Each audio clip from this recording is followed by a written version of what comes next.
الحمد لله رب العالمين وأصلي وأسلم على نبي الكريم وعلى آله وصحبه أجمعين. Assalamu alaikum wa rahmatullahi wa barakatuh. So as we enter the month of Ramadan, or I don't know when this video will be aired, so perhaps we've already entered, inshallah. One of the most important things that we need to bear in mind is having an objective, having a vision, having a goal from this Ramadan. And yes, obviously, I'm sure someone's already spoken about the niyyah and the importance of having a sincere intention when making your fast, and the importance of even renewing your intention throughout the month. It's very easy for you to fall into a habit when it comes to the fasting, or you're fasting just because your family is fasting, or because you always fast. So of course we need to have a spiritual intention, an active intention. We need to have ihtisab of Allah. We have to expect from Allah that He's going to reward us for our fasts. This is incredibly important. But what's also equally important is from a more dunyawi sense. So that's from an ukhrawi sense, from a hereafter sense. That inshallah we hope that Allah Jalla wa Ala will reward us immensely for these fasts, and He'll allow us to enter through the gate of Ar-Rayyan into Jannah bi'idhnillah, due to these very fasts that we're making, right?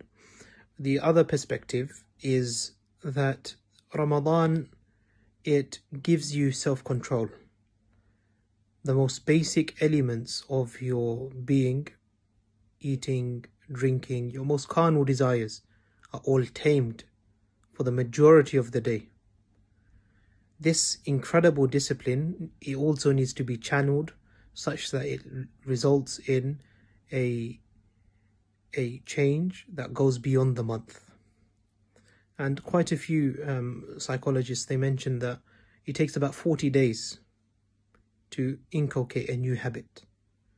And so in these 30 days, and then add another 10, inshallah, in these 40 days that are coming, that have already perhaps started, think about a habit that you want to build. It might be that you just want to pray 2 rak'ah before you sleep. It might be that you want to recite a juz a day. It might be even something dunyawi, that you want to control your diet. Whatever the habit is, write it down and try and build it throughout this month. And then bi'idhnillahi ta'ala, Allah Jalla wa Ala will aid you in maintaining that throughout your life, bi'idhnillah. And also make dua. Constantly make dua for Allah Jalla wa Ala to help you in this matter. Okay, and inshallah in a future reminder we'll talk about letting go of bad habits, inshallah, as a completion to this. But the key thing that you want to really walk away from is Ramadan is meant to be a life-changing experience, and it comes annually, because every single year as a Muslim you're meant to become better and better, and we all fall into this cycle of work, sleep, repeat, or school, sleep, repeat. But Allah Jalla wa Ala, He doesn't want us to live like that, as if we're mindless animals going through a hamster wheel. Allah Jalla wa Ala, He doesn't want us to live like that. He wants our objectives to be greater.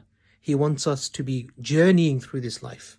Rather than going in a cycle, He wants us to be going in a linear way towards our objective, towards our meeting with Allah Jalla wa Ala. And so every single year that we experience Ramadan, it needs to be a year that we build positive habits and we let go of negative ones. And that all stems and starts from your objective. And so have a lofty objective from these next 30 days that Allah Jalla wa Ala has gifted us with. And we ask Allah Jalla wa Ala to make these days heavy on our scales, for Him to accept our fasting, for Him to accept our salah, and for Him to allow us to build positive habits that not only affect our life forever, as in our next life, but also our life here, our temporal life. أقول قولي هذا واستغفر الله لي ولكم ولسائر المسلمين فاستغفروه إنه هو الغفور الرحيم والسلام عليكم.